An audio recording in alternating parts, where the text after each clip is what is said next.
Okay, so hello again, everybody. This is another Seth Talks. This is I don't want to say a show. This is the thing where I make videos and talk about things that I like in a significantly less scripted fashion. I have some bullet points written down to help me remember things, but otherwise, these are my candid thoughts. I have my first few bullet points are just getting a few things out of the way. The footage that I have playing for you guys is, pretty early game, so you can go ahead and judge my gameplay if you want to. That's cool. This is also another video brought to you by my brother-in-law, who also took me skydiving, so you know about that. My brother-in-law gifted me this for Christmas this year, and I'm just now talking about it, so thank you, man. I gotta say right off the bat, this game was great. It's better than I expected. Not gonna lie, judged it a little bit based off of the art style. Not that I don't think the art style is cool, but I'm not usually into things that look dreary for the sake of looking kind of dark and dreary. Nightmare Before Christmas kind of thing. Not that it's exactly the same, but you get the idea. It really grows on you fast, though. This game looks, sounds, and plays great. I need to play more indie games. I really, really do. I'll try to remember that. And as far as Metroidvanias go, this one's a winner. I maybe shouldn't say that because I've only played the Metroid half of Metroidvania, but I'll get on the Castlevania as soon as I can. At least it's on my to-play list. Oh, and then my next one is literally here. Art style is beautiful and it grows on you. It really, really does. I wish more indie games took this kind of almost hand-drawn looking approach as opposed to pixelation. I feel like that's getting really old hat at this point. Is that the phrase? Is it old hat? Old hat? I don't remember. Let's see. I'll say that this game's music is okay. In fact, no. I'll say the music is really good. I'd say the soundtrack as a whole is just okay. Because this is one of those games where I feel like it's got a few star-studded tracks that really catch you off guard. Like, oh yeah, that's a jam. But the soundtrack as a whole is just kind of alright. I found a petition online that somebody made. The music for when you sit on a bench in this game is freaking beautiful. And there's a petition online for the President of the United States to install pressure plates in every bench in the country so that music plays. Because everybody knows that in Hollow Knight, when you sit on a bench, the music makes you feel nice and safe and relaxed, and it's good. Love that song. I also love the song when you're in the Crystal Mines. That is so cool. Things get intense. The music's actually interactive in this game, so when you get to the more intense parts, it has this percussion kind of kick in. The intensity of the song cranks up. It's really good. So music is okay. Got some great songs in it. I'd say that this game's difficulty is it's pretty hard with extra content that I would call insanely hard. As in, so hard I'm honestly not planning on doing it. This game has weird difficulty spikes in general. If you're trying to get the true ending, you have to play through a Celeste section. The game essentially turns into Celeste right before you get to if you're trying to pursue the true ending, you unlock this area that's just a platforming peril. And it's crazy. I'm like, okay, I guess I'm playing Celeste now. That's really fun.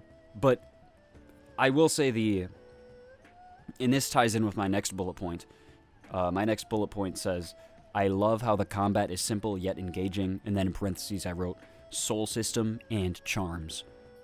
Man, the optional hard content I'm talking about is the super hard boss rushes, which I love, by the way. In fact, it reminds me a lot of Kingdom Hearts 2 and 3, the Organization 13 data battles. In this game, literally, it's cool to have optional hard mode bosses as extra content in a Metroidvania game, because a lot of the bosses are already optional in the first place, so you have to go find them, and then after you find them, you can go to the DLC location, and you can challenge harder versions of them. And there's a harder version, and then there's a super hard version where if you get hit, you just kind of die, and I'm not going to do all that. And then there's also these boss rushes, which is crazy, but I do plan on going through and at least beating, first of all, finding all the optional bosses, and then fighting the hard mode versions of them. I don't think I wrote... Oh, I did write one thing about the level design. Level design is great. It opens up a lot right after you get the wall jump, the furthest thing from linear. Yeah, and this game really, it's if you've played a Metroid game, this is a lot more Super Metroid-like than it is Metroid Fusion-like. Much more. I don't really know how to quantify how unlinear the game really is, besides saying that after you get the wall jump, your choices are no longer do this one thing to unlock this one thing to unlock this one thing, and then, you know, it's simply no longer linear at that point, because I realized once you got the wall jump, you could go to like 4 different places that can use it. One of them was just like an optional boss, I remember, and I'm like, okay, I think I found this guy too early, or at least on the early side. And then I think it was the last location that I checked to use the wall jump that made me realize, like, oh, this is where I technically should have gone, but I went and did some other things, you know, and I really like that. Non-linear games like this, and I'm about to talk about this exact topic in my Breath of the Wild Part 3 video. Games being linear is not a bad thing, and I don't think non-linear games are inherently better than linear games, but when a game is really non-linear, they become, in a way, a lot more fun to talk about, because it's fun to know what paths different people took and what approach different people take to the same thing. It becomes a really interesting conversation piece. So I think Hollow Knight's a really interesting conversation piece. I came onto the scene of it pretty darn late, but it's good. I didn't actually talk about the combat. I just talked about the bosses. The combat is cool because it's... So, you basically, you know, you have hit points and you have a soul gauge. And soul gauge is... The soul gauge is refilled by hitting opponents with your nail, which is like a sword. So you can't just rely on it. You actually have to go in and fight in order to refill it. And then what it does is you either do attack spells or heal with it. So there's like an element of choice. And when you heal, you have to stand still for a second. And then the spells are actually, they're projectiles, and they're even stronger than the nail attacks, but you can't spam them, so you got to use them wisely, and you might not want to use them if you have to heal. And then on top of all of that, just the movement's really good. There's like a dodge mechanic. Once you unlock it, you get invincibility frames in your dodge.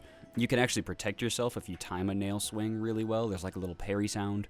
And then if you swing your nail downward on an opponent's head, you do like a little bounce. So the movement's really good. And on top of all of this, there's a charms system. It's kind of like equipping badges. You can only equip so many. And depending on how useful the badge is, it may cost more to equip. But you can like augment your abilities a little bit. And that's pretty much everything. It's really simple, but really effective. The enemy design is extremely effective, you know. It's not unfair. You can tell when opponents are going to do things. They might not give you a lot of reaction time at all, but you can tell. And the patterns are clear, but they mix up the patterns, so you still have to actually react properly. It's very, very good. This is a good game.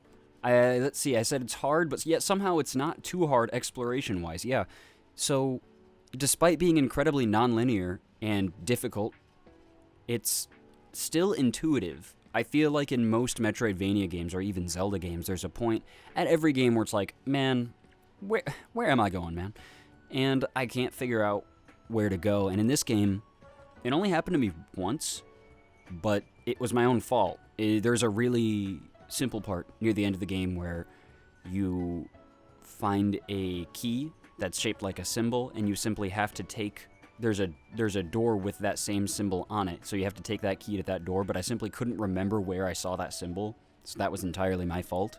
There really shouldn't have been a single point where I got lost in this game, despite the fact that it's so open, so I think the way they designed the world is... I think that's a really good testament to how clear the game is designed. Okay, so I skipped one bullet point. That's simply a lot of extra optional content in general. And yeah, I guess I've already beaten that horse to death, maybe, but I'm really surprised that this indie game, this is like AAA quality from such a small team. Like, you get to the credits and you're like, that's it? There's so much content in this game. Yeah, so here's a negative that I haven't heard anyone talk about. Maybe this is just me. This game's lore is really interesting, but the way it delivered it, while an interesting approach, I actually think they didn't quite nail it. Nail it, pun intended.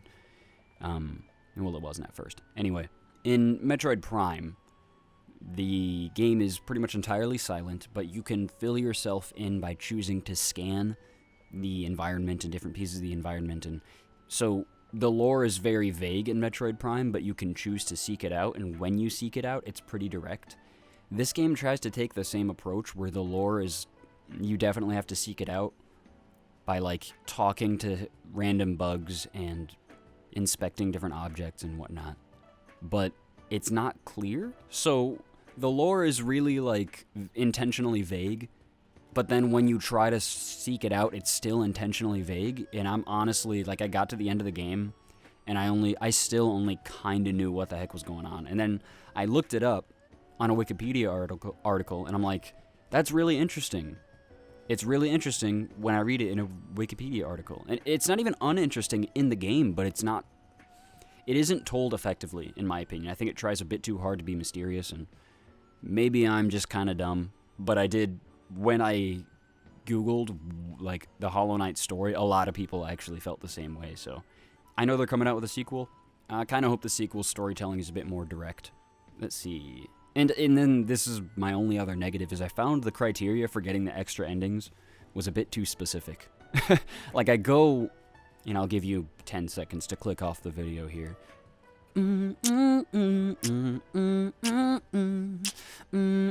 Okay, so I got the first ending, and you essentially die, and that's fine. But I'm like, okay, what should I do then to get the other endings? And I knew there were still places I could explore, but there's a couple of specific things you have to do in order to get what you need to get the other endings, and I don't think that's really fair. It's a bit too cryptic, and I kind of wonder how many people got the more than the default ending without looking it up. I'll admit I'm not the most patient for very cryptic things. I love exploring, but I think when exploring crosses the line into just being cryptic, but it's not optional content, it's like something you need to do, I don't think that's very fun. I don't think that's typically good game design. I think that's kind of how the alternate endings were in this game. But regardless, there is a lot of optional upgrades, a lot of optional bosses, and some optional dialogue and interaction with NPCs, which is also kind of fun. This game's just super friggin' solid, and if you like good boss fights, if you like Metroidvanias, it's great, and if you like boss rushes, it's great.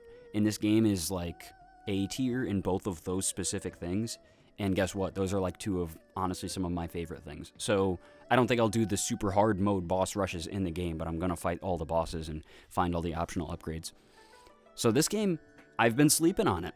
It's been on my backlog for quite some time, and I was sleeping on it, and I'm glad I played it. Better than I thought it would be. If you haven't played Hollow Knight, I'd recommend go picking it up. I suppose that's about it. This has been a Seth Talk. Thank you guys for listening. Let me know what you thought of Hollow Knight. Comment, like, and subscribe. I'm saying it. I said it. Comment, like, and subscribe, please. And you guys have a fantastic day. Keep climbing. See ya.